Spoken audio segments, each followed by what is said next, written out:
الحمدللہ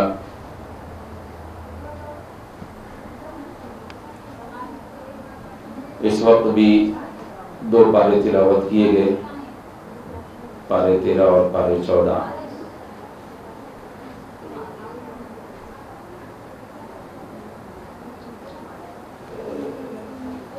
جس میں اللہ تبارک و تعالیٰ نے جہاں پر بہت سارے احکامات ذکر فرمائے ہیں، وہیں پر ایک بات جو اس وقت ہمیں قرآن مجید کے حوالے سے عرض کرنا ہے وہ یہ ہے کہ اللہ تبارک و تعالیٰ نے قرآن مجید کے 14ویں پارے میں ذکر فرمایا کہ اِنَّا نَحْنُ نَزَّلْنَا الذِّكْرَ وَإِنَّا لَهُ لَحَافِظُونَ، بلا شبہ قرآن مجید کو ہم نے نازل کیا ہے اور اس کی حفاظت ہم ہی کریں گے۔ یہ اللہ تبارک و تعالیٰ نے ارشاد فرمایا۔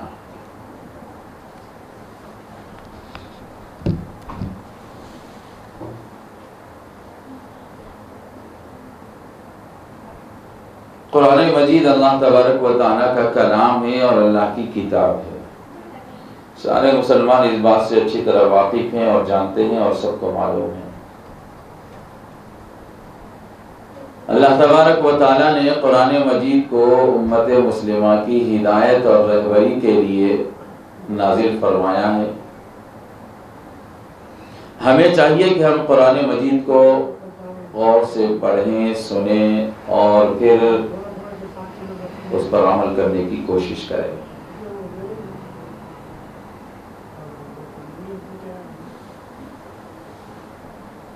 قرآن مجید کی حفاظت کی ذمہ داری تو اللہ تبارک و تعالیٰ نے لے لی ہے، لیکن قرآن مجید سے جو بندہ وابستہ ہو جاتا ہے اللہ نے اس کی بھی حفاظت کی ذمہ داری لے لی ہے۔ اور کیجئے گا میری بات پر، جو بندہ قرآن مجید سے وابستہ ہو گیا، یعنی جس کی زندگی میں قرآن مجید آ گیا یا جس کی زندگی قرآن مجید کے مطابق ہو گئی، اللہ تعالیٰ نے اس بندے کی حفاظت کا بھی وعدہ فرما لیا ہے، ذمہ داری لے لی ہے۔ دنیا کی کوئی طاقت اس کو نقصان نہیں پہنچا سکتی۔ کافی دنوں پہلے میں نے ایک بڑے عالم دین کی زبان سے یہ بات سنی تھی کہ یہ قرآن مجید سے وابستہ ہونے والے لوگ، حفاظ ہیں، علماء ہیں یا آپ لوگ بھی اگر قرآن مجید کو پڑھنے والے بن جائیں اور اپنی زندگی کے اندر قرآن مجید کو داخل کر لیں تو یہ سب لوگ اوزار اللہ کہلاتے ہیں۔ تو اللہ تبارک و تعالیٰ اپنے ان اوزار کی بھی حفاظت فرماتے ہیں۔ قرآن کی تو حفاظت فرمانے کا اللہ نے وعدہ لیا ہی لیا ہے، لیکن اسی کے ضمن میں جو بندے قرآن مجید کو پڑھتے ہیں ان کی بھی حفاظت کی ذمہ داری اللہ تبارک و تعالیٰ نے لے لی ہے۔ بارش کا موسم ہے، ایک آدمی لوہے کا کام کرتا ہے یا بڑھئی کا کام کرتا ہے، کارپینٹر ہے۔ اگر بارش ہوتی ہے تو وہ اپنے اوزار کی بہت اچھی طریقے سے حفاظت کرتا ہے۔ اس کو معلوم ہے کہ اگر بارش میری لکڑی کو لگ جائے گی، میرے بنائے ہوئے سامان کو لگ جائے گی تو وہ خراب ہو جائے گا، یا میرے اوزار جو ہیں لوہے کے ہیں اگر میں ان کی حفاظت نہیں کروں گا پانی سے تو اس کو زنگ لگ جائے گا اور وہ خراب ہو جائیں گے، ناکارہ ہو جائیں گے، میرا نقصان ہو جائے گا۔ اس لیے وہ بارش سے اپنے ان تمام اوزار کی حفاظت کرتا ہے۔ تو بھلا بتلائیے دوستوں اور بزرگوں، ماں اور بہنوں، کہ کیا ایک بڑھائی اپنے اوزار کی حفاظت اتنی کرتا ہے اور ایک لوہار اپنے اوزار کی اتنی حفاظت کرتا ہے تو کیا اللہ اپنے ان بندوں کی حفاظت نہیں فرمائیں گے جو قرآن سے وابستہ ہو گئے؟ یقیناً میری اور آپ کی زندگیاں اگر قرآن مجید کے مطابق ہو جائیں گی تو اللہ ہماری بھی حفاظت فرمائیں گے۔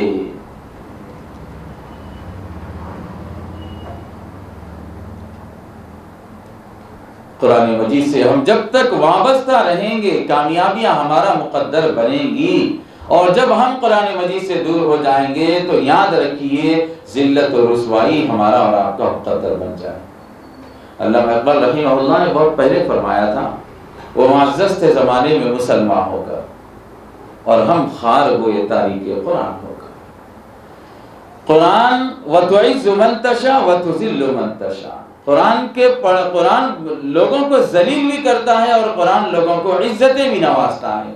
جو قرآن کی آیتوں کے مطابق اپنی زندگی کو اور قرآن کے حکم کے مطابق اپنی زندگی کو نہیں گزارتے ہیں، وہ لوگ ذلیل اور رسوا ہو جاتے ہیں، اور جو لوگ قرآن مجید سے وابستہ ہو کر اپنی زندگیوں میں اور اپنے معاشرے، اپنے سماج، اپنی سوسائٹی میں قرآن مجید کے احکامات کو لاگو اور جاری کرتے ہیں، وہ لوگ ترقی یافتہ کہلاتے ہیں اور کامیاب اور کامران ہو جاتے ہیں۔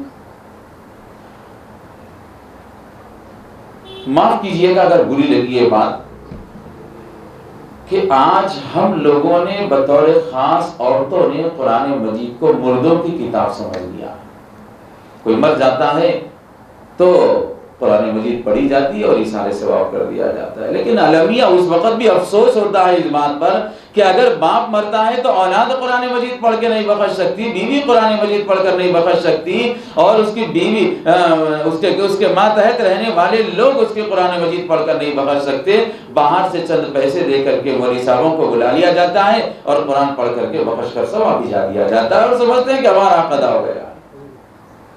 کیا یہ بھی ہمارا ایمان ہے؟ دیکھیے، مرے ہمارا آدمی جس کی زندگی بھر کمائی کو ہم لوگوں نے کھایا، لیکن ہم خود اس کے لیے قرآن مجید پڑھ کر ایصال ثواب نہیں کر سکتے۔ اتنی تو دوری ہو چکی ہے ہماری قرآن مجید سے۔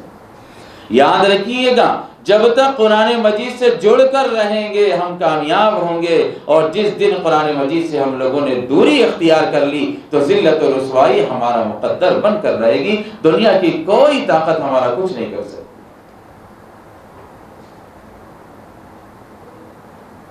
اللہ کے نبی علیہ السلام نے فرمایا کہ تبرک بالقرآن فإنه خرج من اللہ، قرآن سے برکت حاصل کرو بھائی، اپنی زندگیوں میں، اپنے کاروبار میں، اپنے گھرانوں کے اندر، اپنے بچوں کے اندر، اپنے مال و دولت کے اندر، اپنی عزت کے اندر، اپنے مقام اور مرتبے کے لیے، سب کے لیے قرآن مجید پڑھو، اور پڑھ کر کے اللہ سے برکت حاصل کرو قرآن مجید پڑھ کر کے، کیونکہ یہ قرآن مجید اللہ کا کلام ہے اور اللہ کی ذات سے نکلا ہوا۔ ہم لوگ قرآن مجید پڑھتے تو ہے نہیں اور دعائیں کرواتے پھرتے ہیں لوگوں سے کہ ولی صاحب دعا کر دیجئے، فلاں صاحب دعا کر دیجئے، فلاں بزرگ دعا کر دیجئے۔ دیکھیے، دعائیں کروانا کوئی اہم نہیں ہے، آپ ایسے بنیے کہ خود آپ کو دوسروں کی دعائیں لگ جائیں، ایسے بنیے نا آپ قرآن مجید کو پڑھنے والے بنیں۔ روزانہ اپنے گھر کے اندر قرآن مجید کی تلاوت کی آواز آنی چاہیے تاکہ ہمارے گھرانوں کے اندر برکت ہو۔ کچھ نہیں تو میری ماؤں بہنوں سورہ یاسین ہی کم از کم پڑھ لیا کرو، فجر کی نماز ہوتے ہی اپنے بچوں کو پڑھ کر دم کیا کرو، اپنے گھروں کے اندر پینے کے پانی پہ دم کیا کرو، آپ کو کہیں اور جانے کی ضرورت نہیں پڑے گی، اللہ کا کلام آپ کے گھر کے اندر رکھا ہوا ہے۔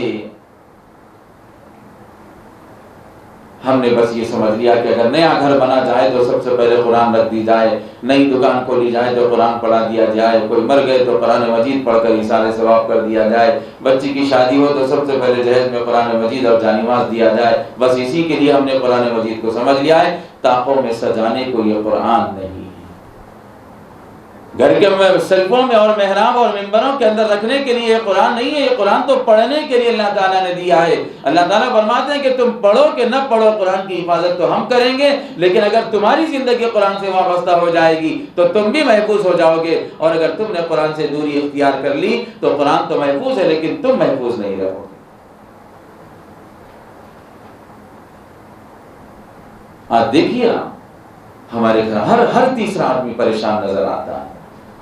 ایک محلے کے اندر 30 گھر ہے تو کم از کم 10 لوگ اس کے اندر پریشان نظر آتے، ہر تیسرا گھر، ہر تیسرا آدمی، ہر تیسرا فرد، ہر تیسرا ہمارا بھائی، یا تو بیماریوں کے اندر، یا تو مصیبتوں کے اندر، یا تو قرضوں کے اندر، یا پیسے نہ ہونے کی وجہ سے، یا پیسے ڈوب جانے کی، ہر ایک کے گھر میں کسی نہ قسم کی پریشانی ہے۔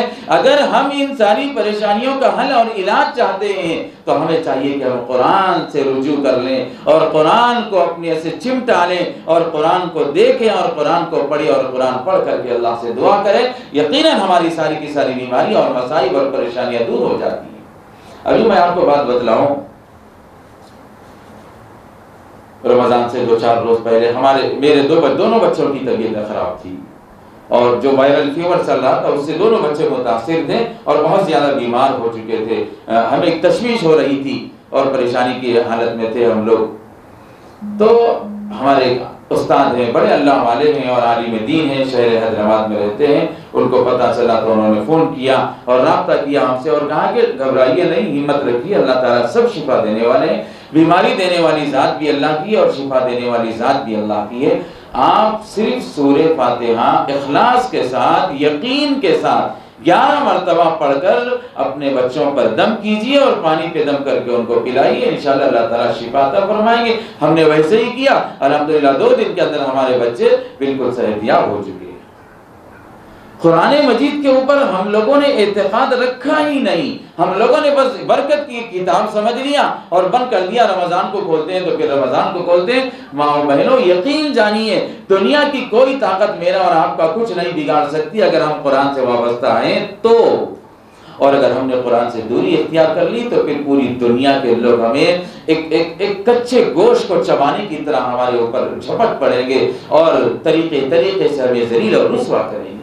ہاں دیکھیے نا کیا حال ہے پوری دنیا کے اندر. کہیں لوگ مظلوم بنے ہوئے ہیں مسلمان، کہیں پر ان کے حقوق پامال کیے جا رہے ہیں، کہیں پر نمازوں پر پابندی ہے، کہیں حجاب اور برقعوں پر پابندی ہے، کہیں روزے رکھنے پر پابندی ہے، کہیں مائک پر اذان دینے پر پابندی، کہیں سائرن بجانے پر. یہ سب کیا ہو رہا ہے دنیا کے اندر؟ یہ وجہ اس کی کوئی اور نہیں ہے، کوئی حکومت نہیں، کوئی حکمران نہیں. میں اور آپ اس کے ذمہ دار ہیں کہ ہم نے قرآن سے دوری اختیار کر لی، آج دنیا میں ذلیل اور رسوا ہو رہے ہیں. ہمیں غور کرنا چاہیے کتنی مقدار میں قرآن مجید ہمارے گھروں میں پڑھا جائے. بچوں کو دیکھیے، بچیوں کو دیکھیے، بس سب کانوں میں ہیڈ فون لگاتے ہیں اور گانے سن لیتے ہیں اور اپنی پسندیدہ سانگز لگا کر کے کام کاج میں لگے رہتے ہیں. ہماری بچی گھر کے اندر جھاڑو دے رہی ہے تو بھی کان میں ہیڈ فون لگے ہوئے ہیں. ہمارا بچہ کہیں اسکول اور کالج کو جا رہا ہے تو بھی اس کے کانوں میں ہیڈ فون لگے ہوئے ہیں. ہمارے گھر میں عورتیں پکاتی ہیں تو بھی ان کے کانوں میں ہیڈ فون لگے ہوئے ہیں، گانے چلتے ہیں، کچن میں رہتے ہیں، کام کاج ہوتا ہے اور سمجھتے ہیں کہ ٹائم پاس ہو رہا ہے اور ایک مزہ آ رہا ہے اور کام بھی ہو رہا ہے. دونوں چیزیں ہو رہی ہیں. اللہ اکبر کبیر الرحمن الحفیظ. اللہ حفاظت فرمائے امت مسلمہ کی ایک ایک فرد کی. ہمارا یہ مزاج بن چکا ہے. کاش کہ ہمارے یہ ہیڈ فون جو کانوں میں لگے ہوئے ہیں اس کے اندر قرآن کے سننے اور پڑھنے کی آواز گونجتی تو آج ہماری زندگیوں کا رنگ کچھ اور ہی ہوتا. ہمارے گھرانوں کے اندر برکت اور خیر کے فیصلے اللہ تعالیٰ فرماتے ہیں. بیماریاں یہ سب دور ہو جائیں گی قرآن کی برکت سے. شیطانی اثرات سب دور ہو جائیں گے قرآن کی برکت سے. جنات کے اثرات یہ سب دور ہو جائیں گے قرآن کی برکت سے. جو بھی حل ہے ہمارا، ہم 2 رکعت نماز پڑھیں اور قرآن مجید کی تلاوت کریں اور اللہ سے کہیں کہ اللہ آپ ہی بیماری دینے والے ہیں، آپ ہی شفا دینے والے ہیں، آپ ہی پریشانیاں لانے والے ہیں، آپ ہی کشادگی لانے والے ہیں، آپ ہی حل المشکلات ہے. مسائل کو دور کرنا آپ ہی کا کام ہے. اللہ ہماری مصیبت کو دور کر دیجئے، پھر دیکھیے دور کیسے نہیں ہوگی. یقین کے ساتھ ہمیں یہ کام کرنا چاہیے. لیکن چونکہ قرآن مجید کی بات آئی ہے اس لیے میں نے یہ بات ذکر کر دی. اِنَّا نَحْنُ نَزَّلْنَا الذِّكْرَ وَإِنَّا لَهُ لَحَافِظُونَ. اللہ نے فرما دیا کہ قرآن مجید کو ہم نے نازل کیا اور قیامت کی صبح تک ہم اس کی حفاظت کریں گے. مسلمانوں تم پڑھو کہ نہ پڑھو، اگر پڑھو گے تو تمہاری زندگی بنے گی، نہیں پڑھو گے تو تم ذلیل و رسوا ہو جائیں گے. لیکن میری کتاب کے اوپر کچھ نہیں ہو سکتا. آج دیکھیے فرانس میں، یورپ میں اور دیگر ممالک کے اندر قرآن کی بے حرمتی کی جا رہی ہے. لیکن کیا بگاڑ لیں گے وہ لوگ قرآن مجید کی بے حرمتی کر کے؟ جب میرے اور آپ کے دلوں میں قرآن کی عظمت باقی ہے تو کوئی بھی ہمارے دلوں سے قرآن کی عظمت کو نہیں نکال سکتا. لاکھوں نسخے جلالے میں دیجیے، کیا ہونے والا ہے؟ کچھ نہیں ہوگا. ظاہری طور پر کاغذ ہیں وہ جل جائیں گا، لیکن قرآن مجید کا جو اصل ہے وہ تو اللہ تعالیٰ اسی وقت اٹھا لیں گے اور اس کو محفوظ فرما لیں گے. اس لیے کہ اللہ کا وعدہ ہے سورج مغرب سے نکل سکتا ہے اور مشرق میں ڈوب سکتا ہے، لیکن اللہ کی بات کبھی جھوٹی نہیں ہو سکتی ہے. خود قرآن مجید میں اللہ نے ذکر فرما دیا. اگر ہم لوگ اپنی زندگیوں کو قرآن سے وابستہ کریں گے ماؤں بہنوں تو یقین جانیے کہ ہماری زندگیوں کے اندر انقلاب آئے گا. ہمارے شوہروں کے کاروبار کے اندر، بچوں کے کاروبار میں، بچوں کی تعلیم و تربیت میں اور ان کی ترقی ملے گی اگر ہم قرآن سے وابستہ رہیں گے. عجیب و غریب المیہ ہے میرا اور آپ کا. حضرت مولانا عاقل صاحب رحمہ اللہ شہر حیدرآباد کے بڑے عالم دین گزرے ہیں اور انتہائی سلیقے کے ساتھ، سنجیدگی کے ساتھ ہنسا کر مولانا اپنی بات کو لوگوں کے درمیان میں پیش کرنے کے بہت ہی ایکسپرٹ تھے اور لوگ ان کی بات کو بہت جلدی قبول کر لیتے تھے۔ اللہ تعالیٰ ان کی قبر کو نور سے منور فرمائے۔ حضرت مولانا فرمایا کرتے تھے کہ ہماری ماؤں بہنوں کا حال یہ ہے قرآن مجید کے بارے میں کہ ماں اپنی بیٹی کو جہیز میں قرآن مجید دیتی ہے یہ بول کر کے کہ بیٹا یہ میری دادی نے مجھے دیا، میری دادی نے مجھے۔ تو دیکھیے قرآن کھولنے کی نوبت بھی نہیں آئی ہماری عورتوں کو، دادی کا دیا ہوا یہاں آیا، یہاں کا دیا ہوا بیٹی کے پاس جا رہا ہے، اب بیٹی کا دیا ہوا یہی قرآن نواسی کے پاس جائے گا۔ یہ تو حال ہے ہم لوگوں کا۔ قرآن کو ہم لوگوں نے جزدان میں بند کر دیا اور محرابوں میں بند کر دیا۔ اب رمضان کی یہ تو برکتیں ہیں، یہ تو نورانی ماحول ہے، شیاطین قید کر دیے جاتے ہیں۔ میرے اور آپ کے دلوں کے اندر اللہ کی محبت اور قرآن کا عشق جاگ اٹھتا ہے تو ہم لوگ پڑھ لیتے ہیں۔ لیکن ماں اور بہنوں یاد رکھیے گا، میری اور آپ کی زندگی کا ایک ایک لمحہ قرآن مجید سے وابستہ ہونی چاہیے۔ قرآن کے بغیر کوئی چارہ نہیں۔ آپ اپنے شوہروں کو بتلائیے، مردوں کو بھی چاہیے کہ وہ اس بات کو غور کریں کہ قرآن ہم دکان کھولیں تو قرآن کی تلاوت سے اور دکان بند کریں تو قرآن کی تلاوت سے بند کریں۔ پھر دیکھیے اللہ تعالیٰ قرآن کی برکت سے کتنی خیر آپ کی دکان کے اندر نازل فرمائیں گے۔ بیماریاں آتی ہیں تو آپ ذرا غور کیجئے گا۔ اور ایک بات میں آپ کو بتا کر اپنی بات ختم کروں کہ اللہ تبارک و تعالیٰ ہی بیماری دیتے ہیں اور اللہ تعالیٰ ہی شفا دیتے ہیں۔ یہ تو یقین ہے، ہمارا اعتقاد ہے، ایمان ہے ہمارا۔ یہ تو دنیا کا کوئی ڈاکٹر بھی ہماری بیماری کو دور نہیں کر سکتا، دنیا کی کوئی گولی ٹیبلٹ اور کوئی سرپ ہماری بیماری کو دور نہیں کر سکتا جب تک کہ اللہ کا حکم نہ ہو جائے۔ یہ بات تو سب کو معلوم ہے۔ پھر ہم لوگ بیماری آتی ہیں تو سب سے پہلے دواخانوں میں اور اسپتالوں میں جاتے ہیں، لیکن کبھی میرا اور آپ کا ذہن کلام اللہ کی طرف اور اللہ کی طرف اور قرآن مجید کی طرف نہیں جاتا ہے۔ جب سارے دوا دارو کر لیتے ہیں، پورے ہاسپٹل سے پھر لیتے ہیں، ہر قسم کا علاج و معالجہ ہو جاتا ہے، تو تب جا کر کے ہمیں یاد آتے ہیں کہ چلو فلاں عامل صاحب کے پاس جائیں گے، فلاں مولانا صاحب کو جائیں گے اور انہیں جا کر کے بچے کو دعا پڑھا کرنا ہے۔ سب سے پہلے ہمیں اللہ سے رجوع کر کے اللہ سے مانگنا چاہیے، پھر اس کے بعد اسباب اختیار کرنا چاہیے۔ میں یہ نہیں کہتا کہ دواخانے کو مت بتلائیے، دوائیاں مت کھلائیے، نہیں، یہ بھی ضروری ہے اسباب کی دنیا میں، لیکن یقین اور توکل اللہ کے کلام پر اور اللہ کی ذات پر ہونی چاہیے، تب جا کر کے ہمارے بچوں کو نفع اور شفا ہوگا۔ اس لیے ضرورت اس بات کی ہے کہ آج کے اس پرفتن دور میں جہاں قرآن کی عظمت کو ہمارے بچوں کے دلوں سے، ایمان کی اہمیت کو ہمارے بچوں کے دلوں سے نکالنے کی سازشیں اور کوششیں اور پلاننگ ہو رہی ہیں، تو ہمیں چاہیے کہ ہم رجوع کریں، اپنے بچوں کو بھی قرآن مجید پڑھنا سکھلائیں۔ کیا ہی اچھا ہوتا کہ صبح اٹھتے ہی ہم ہمارے بچے کو قرآن مجید کی ایک آیت پڑھنے لگا دیتے، سورہ فاتحہ ہی صحیح جو سب کو یاد ہوتی ہے، یا سورہ اخلاص قل هو اللہ احد ہی صحیح، کچھ بھی اگر ہم پڑھ لیتے تو آپ دیکھیں کہ اسی وقت سے آپ کی زندگیوں کے اندر برکت اور اللہ تعالیٰ کی رحمت کے نزول کے فیصلے ہو جائیں گے۔ آپ اپنی زندگیوں کے اندر تبدیلی محسوس کریں گے۔ کر کے تو دیکھیے، عملی میدان میں تو آئیے۔ یوں بیانات کرنے کے لیے تو بہت سارے بیانات کیے جا سکتے ہیں، سننے کے لیے آپ بھی سن سکتے ہیں، لیکن عملی میدان میں آ کر کے عملی اقدام کرنا اور اللہ کے کلام سے اپنی زندگیوں کو وابستہ کرنا اور برائیوں سے دور رہ کر طاعات و مرضیات مولا پر زندگی گزارنا، یہ بہت ضروری ہو چکا ہے۔